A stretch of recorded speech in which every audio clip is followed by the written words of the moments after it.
누가복음 2장 8절부터 보겠습니다. 누가복음 2장 8절부터 20절까지 함께 봉독하겠습니다. 그 지역에 목자들이 밤에 밖에서 자기 양떼를 지키더니 주의 사자가 곁에 서고 주의 영광이 그들을 두루 비춤매 크게 무서워하는지라. 천사가 이르되 무서워하지 말라. 보라, 내가 온 백성에게 미칠 큰 기쁨의 좋은 소식을 너희에게 전하노라. 오늘 다윗의 동네에 너희를 위하여 구주가 나셨으니 곧 그리스도 주시니라. 너희가 가서 강보에 쌓여 구유에 누워 있는 아기를 보리니 이것이 너희에게 표적이니라 하더니 호련히 수많은 천군이 그 천사와 함께 하나님을 찬송하여 이르되 지극히 높은 곳에서는 하나님께 영광이요 땅에서는 하나님이 기뻐하신 사람들 중에 평화로다 하니라. 천사들이 떠나 하늘로 올라가니 목자가 서로 말하되 이제 베들레헴으로 가서 주께서 우리에게 알리신 바 이 이루어진 일을 보자 하고 빨리 가서 마리아와 요셉과 구유에 누인 아기를 찾아서 보고 천사가 자기들에게 이 아기에 대하여 말한 것을 전하니 듣는 자가 다 목자들이 그들에게 말한 것들을 놀랍게 여기되 마리아는 이 모든 말을 마음에 새기어 생각하니라. 목자들은 자기들에게 이르던 바와 같이 듣고 본 그 모든 것으로 인하여 하나님께 영광을 돌리고 찬송하며 돌아가니라. 아멘. 우리가 성탄절기를 맞으면서 나눴던 말씀들을 이제 계속 연장해서 말씀을 살펴보고 있습니다. 그래서 올해는 누가복음 말씀을 가지고 함께 은혜를 나누고자 합니다. 누가복음 전체를 이제 다뤄볼 텐데요. 누가복음은 복음의 기쁨을 담은 책이에요. 그래서 그 복음의 기쁜 소식이 들려지고 그 기쁜 소식으로 시작해서 마지막 24장에 가면 복음의 기쁨으로 끝맺는 그런 이제 책이기도 합니다. 그래서 복음의 기쁨이 무엇인지 그 기쁨의 소식이 무엇인지를 아주 잘 설명을 해주고 있어요. 그래서 복음은 기쁜 소식이에요. 복음은 복된 소식 그리고 가장 기쁨을 가져다주는 소식입니다. 그러니까 사실 우리는 기쁨이 없이 살잖아요. 지금 또 코로나 때문에 많은 어려움 가운데 있는데 이런 어려움들 속에서도 기쁨이 되는 소식은 복음밖에 없는 줄로 믿습니다. 그 복음이 바로 곧 그리스도 예수이죠. 예수님. 그러니까 예수님이 기쁨이에요. 예수님을 2000년 전에 예수님이 오셨지만 그 예수님을 믿음으로 소유한 사람들에게는 그 예수님으로 인하여서 기쁨이 있지만 예수님을 소유하지 못한 사람들에게는 결국 진정한 기쁨이 이 세상으로부터는 얻을 수 없다는 이야기를 하는 거죠. 그래서 그 기쁜 소식이 아주 누가의 시선으로 보았을 이제 이야기할 때 다양한 계층에 있는 사람들에게 그 복음의 기쁜 소식이 전해지고 전해지는 그 과정을 보여주고 있어요. 그 중에서도 오늘은 이 기쁜 소식이 지난번에는 이제 사가랴와 엘리사벳에 대한 전해진 이야기, 그리고 지난번 그 이후에는 이제 시몬과 안나가 있었죠. 그러니까 이런 사람들에게 복음의 기쁜 소식이 전해졌던 소식이 오늘은 또 이제 다른 관점으로 이제 목자가 등장합니다. 그래서 오늘은 목자에게 전해진 복음의 기쁜 소식에 대해서 우리 말씀을 살펴보겠습니다. 자, 누가복음 2장 8절을 한번 볼게요. 누가복음 2장 8절만 한번 읽어보겠습니다. 시작. 그 지역의 목자들이 밤에 밖에서 자기 양떼를 지키더니 그 지역에 여기서 말하는 그 지역은 어느 지역이에요? 예수님이 이제 탄생하시던 그 여관에 있는 근처죠. 그러니까 지금 이제 나사렛에서부터 예루살렘을 거쳐 그리고 베들레헴을 가는 중이었어요. 아직 베들레헴에 완전히 다 도착한 게 아니죠. 베들레헴에 가는 중에 이제 아이가 태어나게 된 거죠. 아기 예수님이 태어나게 된 거예요. 그 지역이에요. 그러니까 예루살렘과 베들레헴 중간 즈음에, 어느 즈음에, 거의 뭐 베들레헴 근처에 왔겠죠. 그 즈음에, 그 지역에서 목자들이 있는 곳으로 누가 이스손이 바뀌어요. 이 아기 예수님이 여관의 마국간 구유에 태어나게 되는데, 이 소식을 누가 듣냐면 밤에 양을 치던 목자들에게 들려집니다. 밤이라고 하면 사실은 양을 치기에 적합하지 않은 시간이에요. 그리고 양들은 밤에는 잘 움직이지 않아요. 왜냐하면 굉장히 무서움을 많이 타는 그런 동물이기 때문에 밤에는 거의 잘 움직이지 않습니다. 그런데 목자들이 여기 밤에 밖에서 그리고 자기 양떼를 지키고 있는 거죠. 이 목자들에 대한 여러 가지 견해들이 있지만 사실 이 당시의 목자는 굉장히 하층민에 속한다고 합니다. 그런데 그런 하층민에 속하는 목자들은 대부분 이렇게 대가를 받고 다른 사람들의 양을 먹여주는, 그런 돌봐주는 사람들이 있었어요. 그래서 성경에도 삭군 목자라고 이렇게 표현하잖아요. 삭군 목자. 그러니까 이제 삭을 받고 양을 지켜주고 돌보아주는 목자들을 이야기하는 거예요. 근데 그런 사람과는 조금 다른 거죠. 이 사람들은 자기 양떼라고 그래요. 자기 양. 그러니까 이 사람들은 그런 정말 가난한 사람들보다는 과는 조금 다른 거예요. 이 사람들은 자기 양이 있으니까. 근데 양을 지키는데 물론 이제 양을 지킨다는 것은 일반 사람들하고 다른 그런 좀 어려운 힘든 그런 계층의 사람이긴 해요. 자, 그런데 이 사람들이 있었던 곳이 이 지역의 이름이 뭐냐면 베닷게렘이라고 하는 곳이에요. 베닷게렘. 실제로 이 베닷게렘이라고 하는 곳이 베들레헴 근처에 있습니다. 위치하고 있습니다. 그러니까 지리적으로 위쪽에는 예루살렘이 있고 아래쪽에는 이제 베들레헴이 있고, 베들레헴 근처, 예루살렘과 베들레헴 중간 즈음에 이제 이 베닷게렘이라고 하는 지역이 있는 거예요. 이 지역은 지금은 팔레스타인 지역이기 때문에 예루살렘에서 베들레헴에 들어가기 위해서는 이 국경 지역이거든요, 사실. 그래서 쉽게 들어가지는 못하고 좀 조심해서 들어가야 하는 그런 지역이라고 합니다. 어쨌든 이곳 베들레헴에 가는 길에 지금도 이 베닷게렘이라고 하는 지역에 지금은 이름이 바뀌었다고 하네요. 이 목자교회라고 하는 교회가 있어요. 목자교회. 그러니까 이 목자들이 환상을 보았던 그곳에 교회가 세워졌는데 그 교회를 목자교회라고 해서 교회가 있대요. 근데 이 교회가 있는 지역의 이름이 바로 베닷게렘이라고요. 베닷게렘. 이 이름을 우리가 생전 처음 듣는 이름처럼 느껴지지만 사실은 우리가 지난 느헤미야를 공부할 때 베닷게렘이라고 하는 지역 이름이 등장했습니다. 기억 안 나시겠죠? 자, 3장, 느헤미야 3장으로 한번 가볼게요. 느헤미야 3장에 가면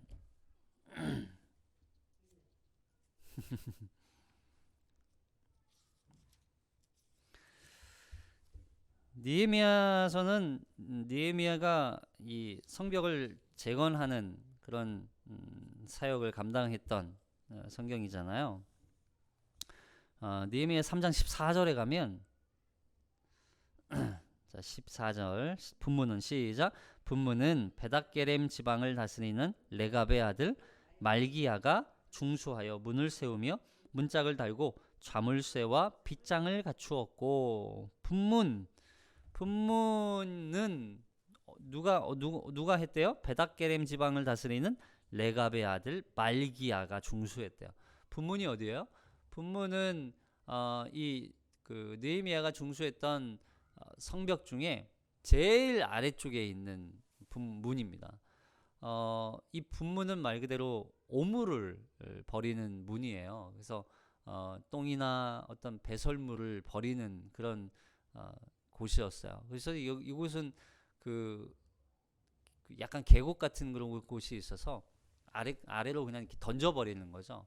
예, 그래서 이 성벽 안에, 예루살렘 성벽 안에 이제 여러 가지 더러운 것들이 있지 않도록 하는 그런 의미로 또 그렇게 이제 분문을 만들고, 그곳을 분문을 레갑의 아들 말기야가 중수했대요. 문을 세우고 문짝을 달고. 여기 그 사람, 그러니까 이 사람들이 누구의 아들이라고 말해요? 레갑의 아들이에요. 그러니까 분문을 중수한 사람들이 바로 레갑의 후손들인 거예요. 왜 베닷게렘 사람들에 대해서 지금 찾아보고 있냐면, 예수님의 탄생 소식을 우연히 이 목자들이 들은 게 아니에요. 그리고 이 목자들이라고 해서 하층민, 가난하고 가진 것 없고 천하고 낮고 그런 가난한 사람들에게로부터 복음이 시작되었다? 물론 이제 그렇게도 이야기할 수 있지만, 그것이 복음이 될 수 있다라고, 복음이어야 한다라고 말할 수는 없는 거거든요. 그러니까 이 누가는 그런 의도로 복음서에 이 목자들을 기록하지 않았을 거예요. 베닷게렘에 살고 있던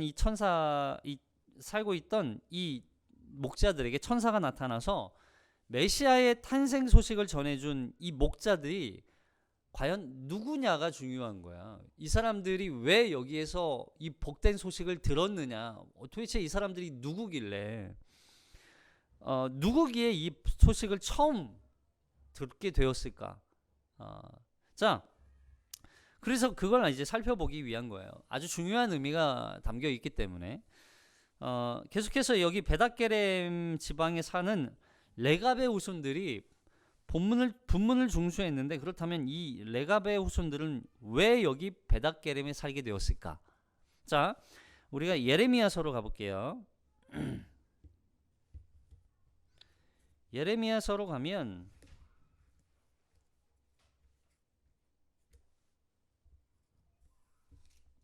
예레미야서 35장 1절, 예레미야서 35장 1절부터 읽어보겠습니다. 시작. 유다의 요시야 왕의 아들 여호야김 때에 여호와께서로부터 말씀이 예레미야에게 임하여 이르시되, 너는 레갑 사람들의 집에 가서 그들에게 말하고 그들을 여호와의 집 한 방으로 데려다가 포도주를 마시게 하라 하시니라. 이에 내가 하바시냐의 손자요 예레미야의 아들인 야아사냐와 그의 형제와 그의 모든 아들과 모든 레갑 사람들을 데리고 여호와의 집에 이르러 익다랴의 아들 하나님의 사람 하난의 아들들의 방에 들였는데, 그 방은 고관들의 방 곁이요 문을 지키는 살룸의 아들 마아세야의 방 위더라. 내가 레갑 사람들의 후손들 앞에 포도주가 가득한 종지와 술잔을 놓고 마시라 권하매, 그들이 이르되 우리는 포도주를 마시지 아니하겠노라.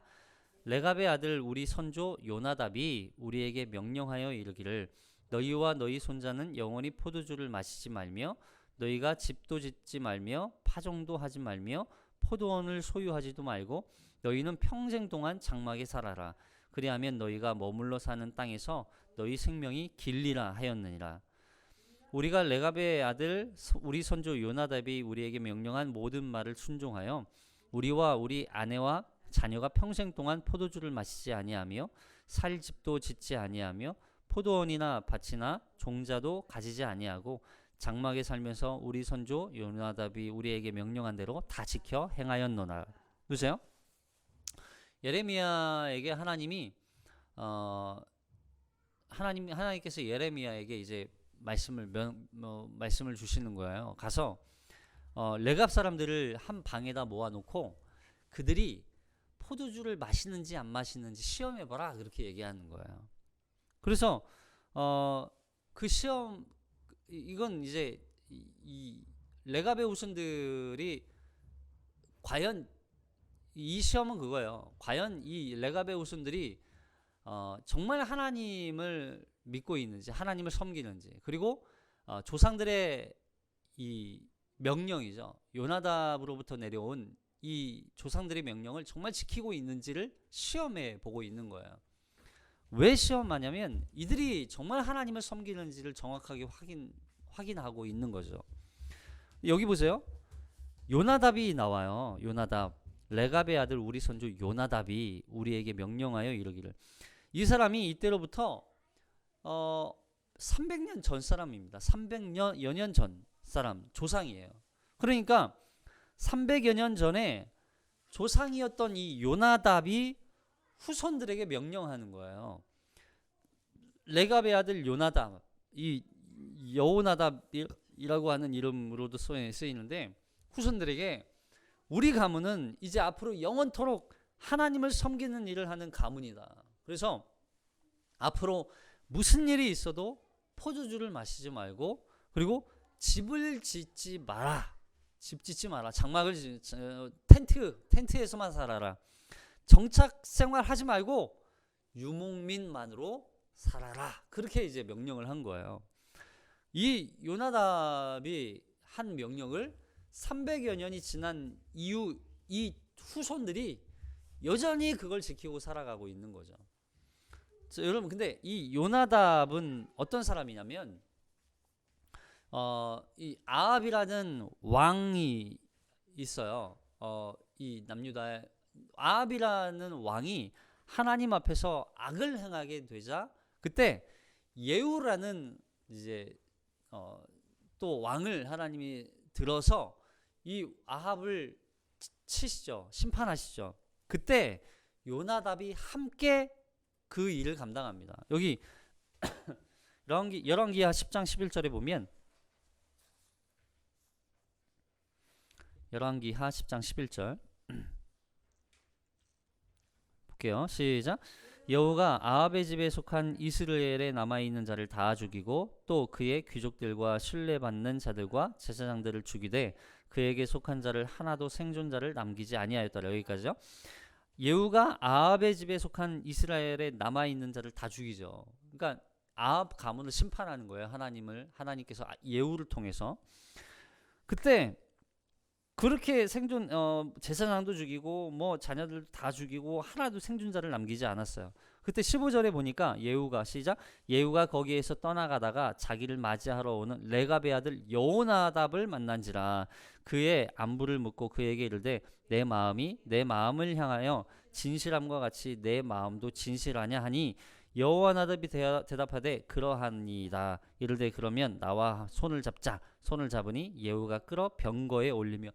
예후가 이 여호나답을 보고 너의 마음도 내 마음처럼 진실하냐? 하나님 앞에서 그 말씀대로 악을 행하지 않고 정말 이 땅에 거룩하고 신실하게 살려고 정말 힘을 쓰고 애를 쓰고 그렇게 공의와 인애와 의를 행하여 살려고 하느냐?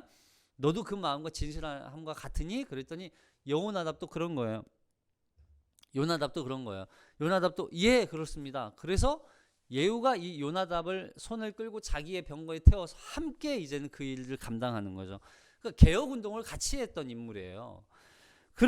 근데 이렇게 개혁 운동을 했던 이 사람, 자 23절에 보니까 23절 시작. 예후가 레갑의 아들 여호나답과 더불어 바알의 신당에 들어가서 바알을 섬기는 자들에게 이르되 너희는 살펴보아 바알을 섬기는 자들만 여기 있게 하고 여호와의 종은 하나도 여기 너희 중에 있지 못하게 하라 하고. 이렇게 산당도 있고 우상 숭배하던 이들 다 이제 죽이고 회파하고 막 다 개혁 운동을 했던 인물이 바로 요나답이었어요. 그러다가 이제 예후가 다시 여호와 보시기에 예후도 악을 행하게 되자 이제 서로 변절하게 되죠. 그때 요나답이 후손들에게 명령을 하고 있어요. 명령을 하나 내려요. 그게 바로 이 예레미야서에 나왔던 이 말씀이에요. 그 후손들이 300여 년이 지났음에도 불구하고 여전히 이 요나답의 가르침, 명령을 계속 지키고 있는 거예요. 놀랍죠? 우리는 어제 한 약속도 지키기 어려운 사람들인데 뭐 우리 뭐 자녀들 우리 부모님께 들은 어떤 뭐 명령도 안 지키고 또 자녀들에게 한 자녀들 뭐 어제 얘기한 것도 사실 안 지키잖아요. 근데 300여 년 동안 그렇게 신실하게 이 요나답의 명령을 신실하게 지키고 있는 거예요. 대단하죠? 그런데 여기 보니까 아까 예레미야 35장 7절에 보니까 이들이 하지 말아야 할 것 몇 가지가 있어요. 그 뭐냐면 첫 번째에 보니까 7절에 보니까 7절 35장 예레미야 35장 7절에 첫 번째는 뭐예요? 집도 짓지 말고 그리고 파종하지 말고 포도원을 소유하지도 말고 그리고 평생 장막에 살고 장막은 그냥 텐트예요. 집 짓지 말라는 거예요. 텐트에서 살고 그리고 그 다음 절에 포도주를 마시지 말고 그리고 그 다음에 그렇죠. 평생 장막에 살고 그리고 9절에 보니까 살집도 짓지 아니하며 포도원이나 밭이나 종자도 가지지 아니하고 종자도 가지지 말래요. 그러니까 농사를 지을 생각을 하지 말라는 거예요. 이렇게 명령하는데 이걸 두 가지로 요약할 수 있어요. 뭐냐면 하나는 집 없이 살아라. 그리고 하나는 포도 농사 짓지 말아라. 집도 없고 먹을 것도 없어요. 근데 보세요. 포도 농사 이 베닷게렘의 뜻이 무슨 뜻이냐면 하케렘이라고 하는 단어가 포도원이라는 뜻이거든요. 포도원의 집이에요. 포도원의 집. 그러니까 이 지역은 포도 농사를 해야 살 수 있는 지역이라는 거예요. 그러니까 포도 농사밖에 할 게 없어요. 근데 그곳에서 포도 농사를 하지 말라는 얘기예요. 그러면 보세요. 첫 번째로 포도 농사를 짓지 않으면 생계는 어떻게 해요? 먹고 살 거. 먹을 게 없잖아요. 근데 거기로부터 얻어들이는 수익을 통해서 그 수익으로 반찬을 사든 밥을 사든 뭘 해 먹어야 되잖아요. 근데 이게 없어요.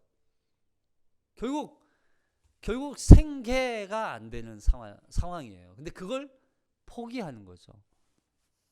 그냥 이들이 그래서 뭘 하기 시작했냐면 목자로 살아요. 목자로. 양이나 치면서. 그렇게 살아온 이 목자들이 오늘 누가복음 2장에서 만난 사람들이 바로 그 목자예요. 그래서 이 목자들이 그냥 우연히 양치다가 그냥 뭐 하나님을 알지도 못하는 사람들이 뭐 뭐 구약의 어떤 성경 말씀 하나님의 말씀에 전혀 무지한 사람들이 이 복음을 들은 게 아니라고요. 환상을 본 게 아니라고요. 예수님 탄생 소식을 들은 게 아니라고요. 어떤 학자는 이렇게도 이야기합니다.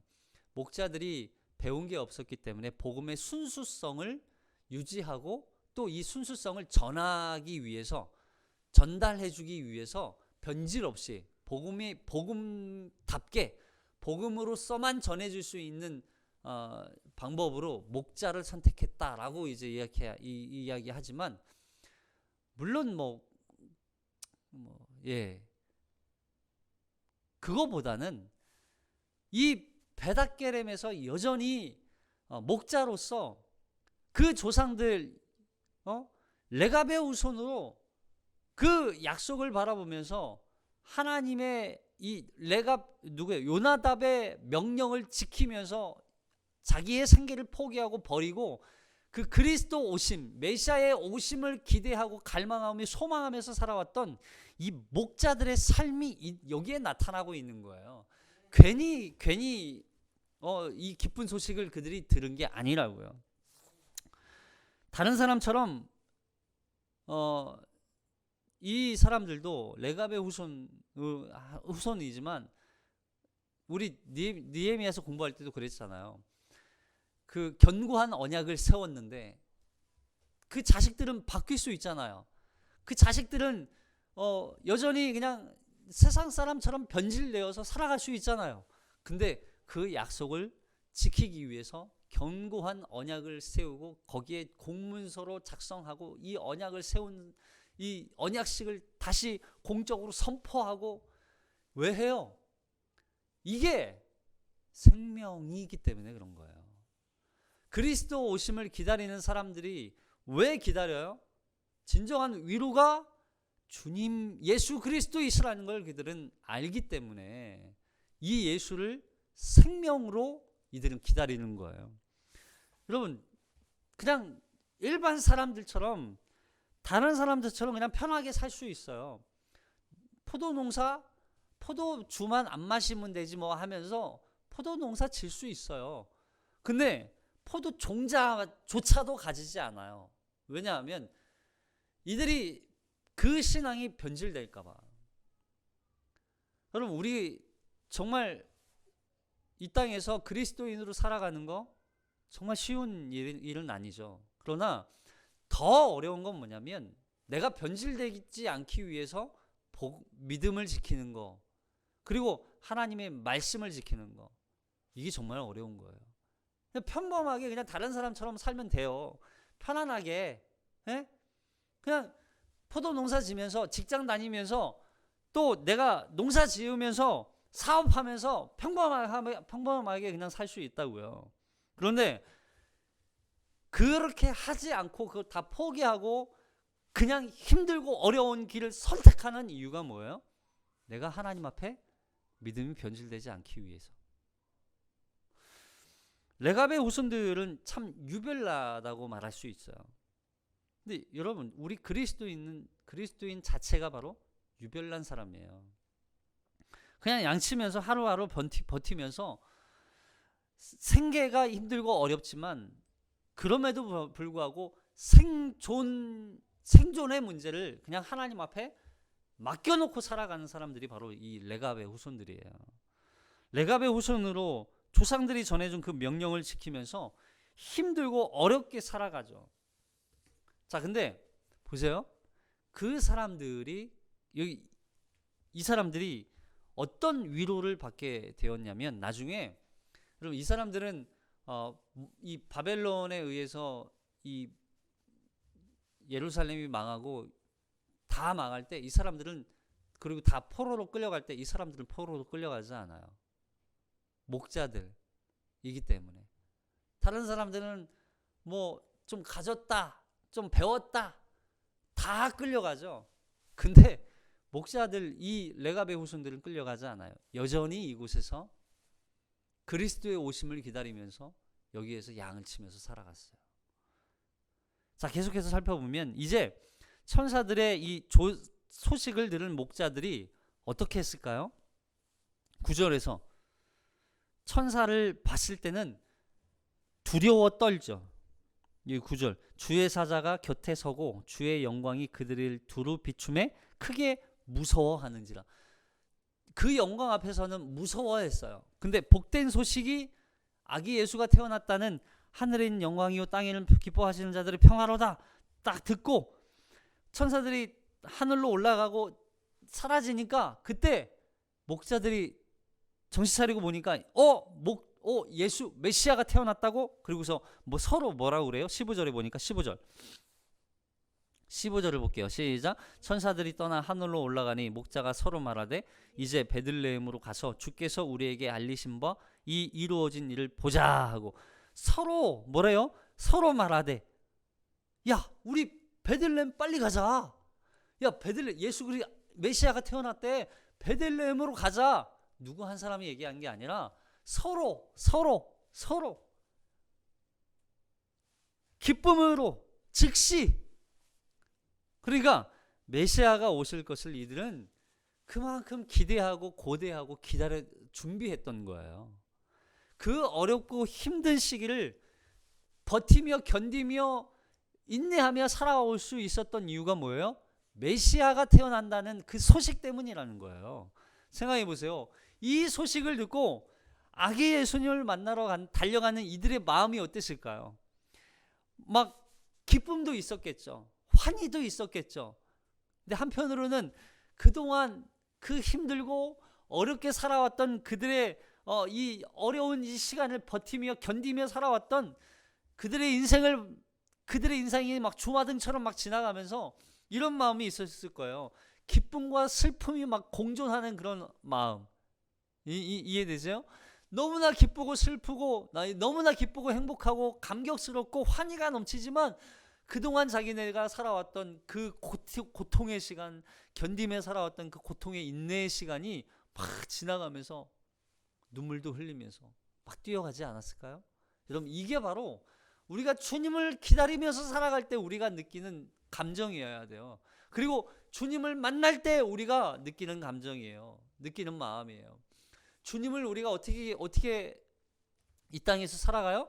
주님을 만날 그날을 기쁨과 감사와 환희와 또 막 말할 수 없는 탄식으로 살아가는 거예요. 그리고 주님을 만날 때 어떤 마음이 들어요?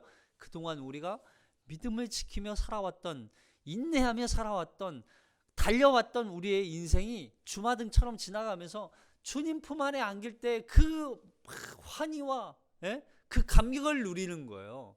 이 목자들을 통해서 우리가 다시 오실 주님을 만날 그 기쁨과 환희를 대변해 주는 거죠. 여러분, 레갑의 후손으로 집도 없이 마땅한 직업도 없이 그렇게 힘겹게 살아왔지만 이들이 그렇게 스스로 불편함을 선택했던 이유는 뭐예요? 하나님을 섬기기로 결단했던 거, 그리고 하나님의 약속을 기다렸기 때문이에요. 오실 메시아.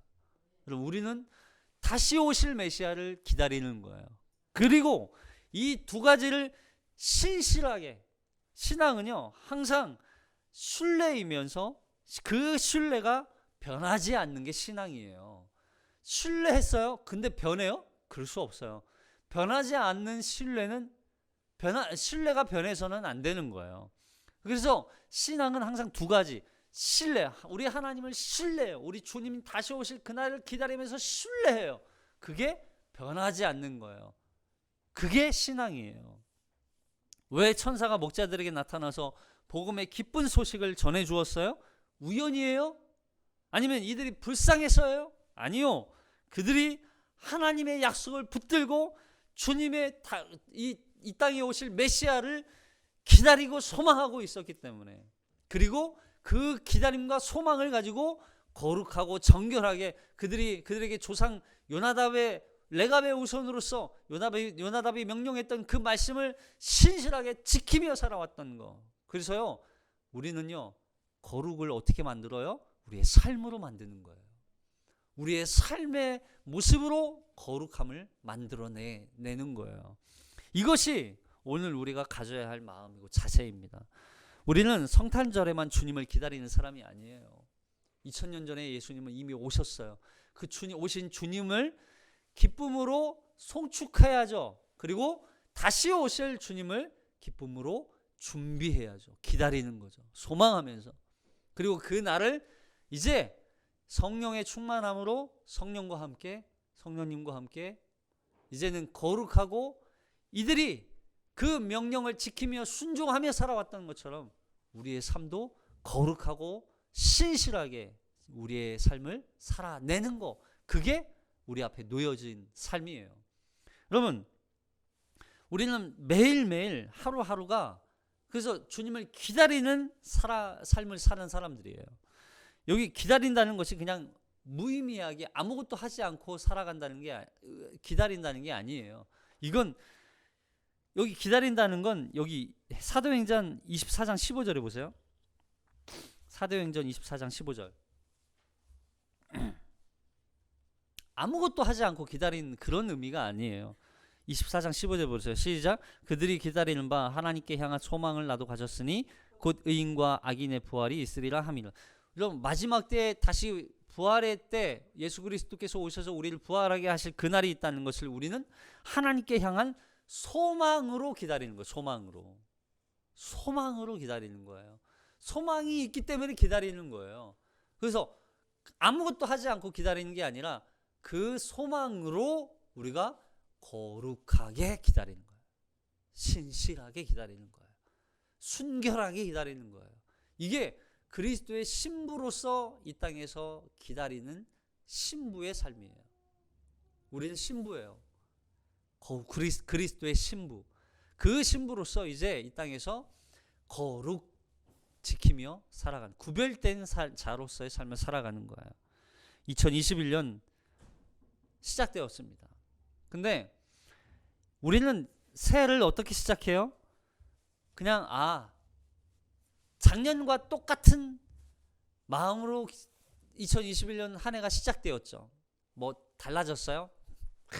그래, 내가 2021년 한 해는 내가 막 좀 뭐 좀 해야지, 어떻게 해야지. 다른 거보다 주님을 향한 이 레갑의 후손들이 그렇게 거룩하고 순결하게 그 명령을 지키며 살아갔던 것처럼 우리에게도 동일하게 구별된 자로서의 삶을 경건하게 살아가는 삶, 이게 바로 우리가 2021년 한 해를 시작하는, 또 시작해야 하는 우리의 삶인 줄 믿습니다. 이렇게 살아갈 때 우리가 마지막에 주님 오셨을 때 이 마음으로 주님을 만날 거예요. 기쁨과 감격과, 그리고 우리가 살아왔던 그 고통의 날들을 막 돌이키면서 그동안 살아왔던 우리의 이 슬픔을 신원해 주시는 그 기쁨, 그 눈물로 주님을 만나게 될 것입니다. 2021년 한 해 더욱더 주님을 기다리며 더욱더 말씀과 가까이 하고, 또 거룩하게 구별된 자로 이 믿음을 지키며 살아갈 때 우리의 마지막에 주님을 기쁨으로 만나게 될 줄로 믿습니다. 기도하겠습니다.